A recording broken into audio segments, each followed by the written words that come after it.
talk to us about that experience, putting your gloves on for the first time, how you got introduced to the sport. I was just honestly, I just got sparked up with like I was in my dorm room once and I saw Lennox Lewis fight. I think he was fighting Ray Mercer or something like on ESPN, and I was like, man, I think I can box, man. And during that summer, I was getting actually ready to play overseas for basketball. I was getting ready, like just training, and I drove by the boxing gym in New London downtown on Bank Street, and I said, I'm gonna go in there, man. I'm just gonna go. I was nervous. I went in there. I saw people hitting the bags, and I said, I'll be back. And I just started going every day for the rest of the summer. Nobody really knew. I was still playing ball a little bit, but it was a wrap. Once I put the gloves on, I started hitting the bags and doing the classes. I said, yeah, I think I'm gonna end up boxing. It was pretty much a done deal. So you essentially took it up upon yourself at that point. I mean, you watched the fight, then you stopped by this gym, and who'd you work with at first, and kind of how was that experience? I worked with Kent Ward. Kent Ward was the coach I started with, and Rolly Pierre, rest in peace. I started with his classes. So Rolly Pierre at the time was probably like 75, 78, somewhere in that range, maybe in the 80s. And he taught these classes, and they were like for beginners, super beginners. And I used to go to his class every day. And finally, he was just like, you could just go spar, like you're athletic, like you can just go spar, man. And he let me, and boom, I just said, I want to fight in the Golden Gloves.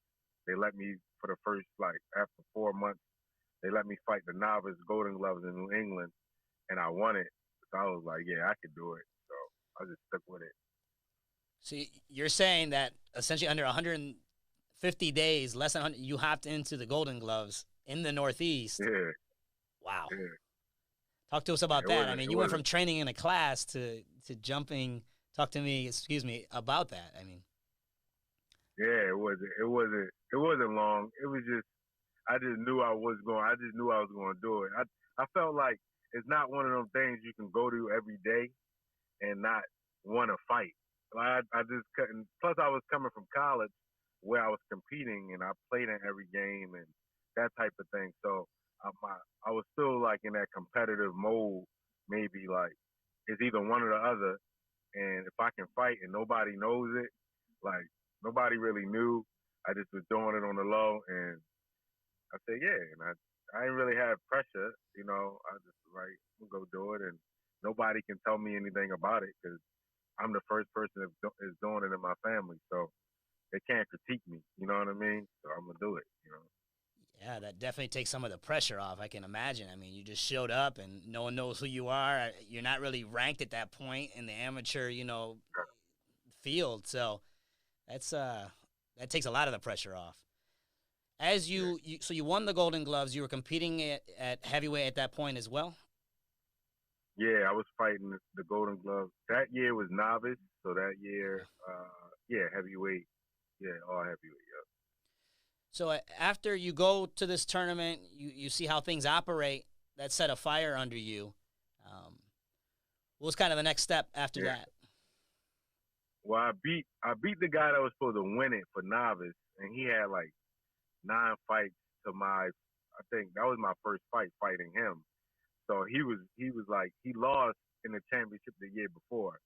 So he wanted to win this one and then go open. And I upset him in Connecticut. It was like a big thing, whatever. And I'm like, you know what? I can go open next year. And going open was totally different for me because now you're doing 3 minutes and like the energy was just different. Everything was different. So I did open twice and then I won it. I won it my second year as an open fighter to go to the National Golden Gloves and all that. And I just say, I want to fight 3 years. So I started getting online and I'm messaging Keith Thurman, anybody that was like good fighters, and they would hit me back. So it was so like it was cool. Dominic Brazil, and he told me like right away, listen, man, I give you this advice: stay amateur 3 years because you're a late starter like I am, and then decide on what you want to do. And that's what I did, and it worked out. That's really cool. So you actually just reached out to the guys directly to get, and I think that's being just open-minded. A lot of people, don't realize they want to have such a big ego. You put your ego to the side, and you're like, I got to seek how I can improve. Right. Yeah, really good, it was man. cool, man. Keith Thurman was cool. He said, man, you can lift. You're a heavyweight. It was before I think it was right before he became champion too.